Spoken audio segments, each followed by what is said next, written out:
very rare that you would want to sell a product that no one is selling. Like, think about it, because everything that you desire is attracted to a certain version of you, right?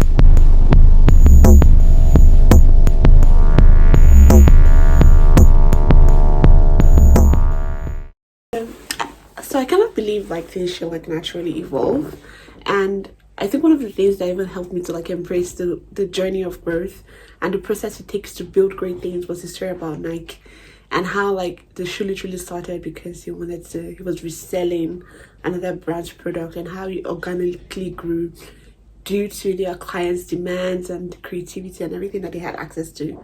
And right now it's like one of the biggest brands.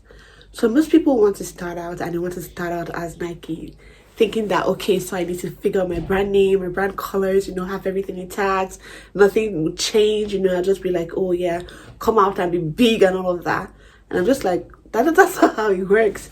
Like, if you think about a business and how like even the economy changes and people's needs and desires change, most of the things you do in the early years is to figure out who your market is, figure out if you even like want to sell and what you want to sell there, and like evolve as your market grows, as your community grows, right?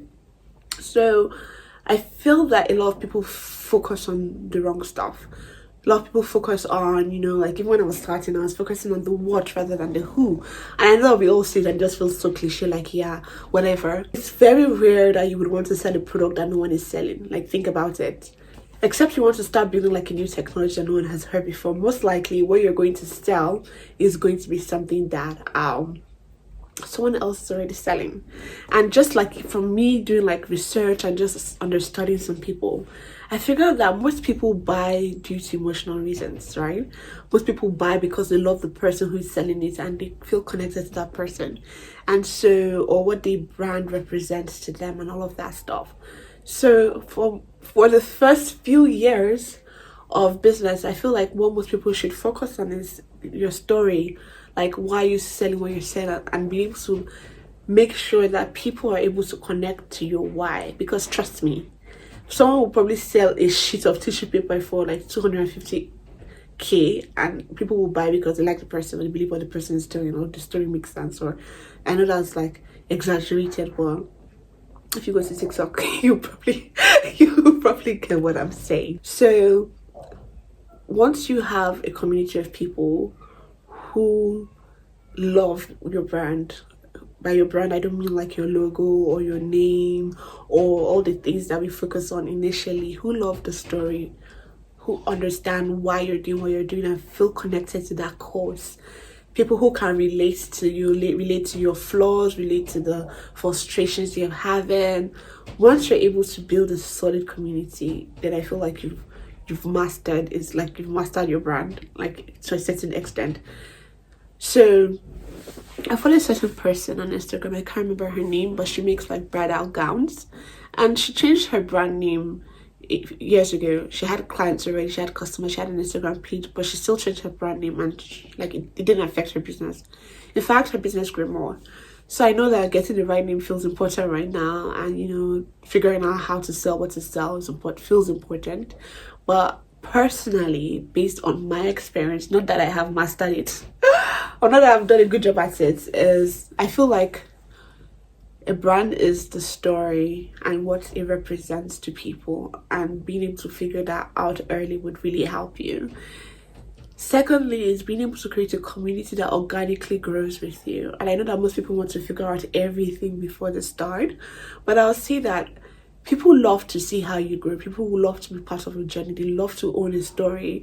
And you know this by watching like old YouTubers accounts and see people like, oh my god, you've grown so much. I remember when XXX, and how they just feel like, oh, they've been on this journey with you and they've seen the growth and they're excited about where you're going, and they also feel like they're part of your story, right? So people are not really like afraid to start with you when you're small.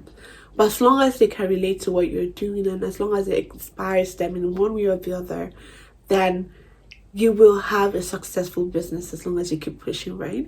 Another thing is fear of failure. A lot of people want to start out as pros, but I really don't think like there's anything in this life that you do the first time and you'll be badass. Like, think about it. Even if you love cooking and you have a natural talent for it, your first few experiences, you would probably make mistakes. And so there's a lot of fear of failure, there's a lot of fear of, not looking like you know what you're doing and all of that. But I feel like those are part of the experiences. That's how you learn to like walk. Like think about it, baby that is learning to work starts crawling first and they fall a few times. But falling allows them to know what not to do the next time you try to walk, right? So failing is literally part of it. Why I love starting small is that when you fail and you're starting small, you get to feel small. So imagine you like buy like 1,000 inventory products for your business. You feel like you've done everything first and then you feel at 1,000. That would be more tragic than if you started with 100 or if you started with 10 and then you grow. So even though you're thinking big, it's always good to do like beta tests, right? And I'm not just talking about business. I know I've seen business a lot, but this could be anything for you. So how about you start with a small case study of like 10 people or 10 products and see how people respond to it, see how people like it, see what their feedback is, whether you can even improve your first product iteration.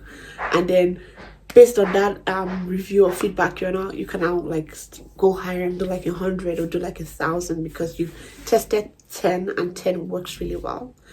And sometimes you may be ahead of the market, so even at 10 people may not get it, and you may need to say, okay, for right now, like this is a good idea and I'm going to pin it on the wall and come back to it, but how about I do something more relatable for people so that I can start making profit right now.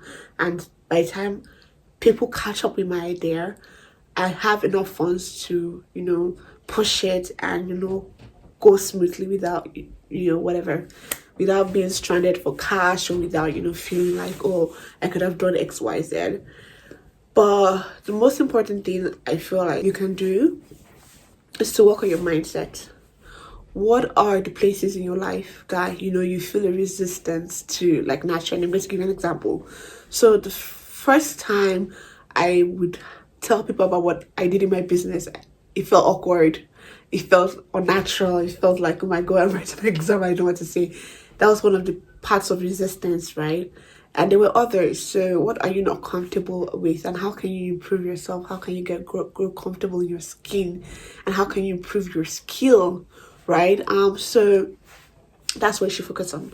Focus on your mindset. How would a person who owns a $10 million brand think? What would they focus on? How would they manage their time? These are the skills you need to start learning, because everything that you desire is attracted to a certain version of you, right? The only thing that is left is for you to become that version. And I feel like most of the time we get frustrated at things for not like coming to us. So for example, if you want to be what good example can I use? So for example, when you were 5 years old, probably you wanted to have like a certain type of job, like maybe you wanted to be a waitress. This is just a random example. But at 5 years old, obviously nobody's going to hire you because you're not the version of person that people need to wait tables. You probably needed to grow taller, you probably needed to understand English, to know how to communicate better, to manage your emotions better. And so it's not like the job of being a waitress wasn't for you, it just wasn't for your 5-year-old version. And so it's the same with every other thing in life. Everything you literally want is going to come to a different version of you. And sometimes you are not that version of yourself yet.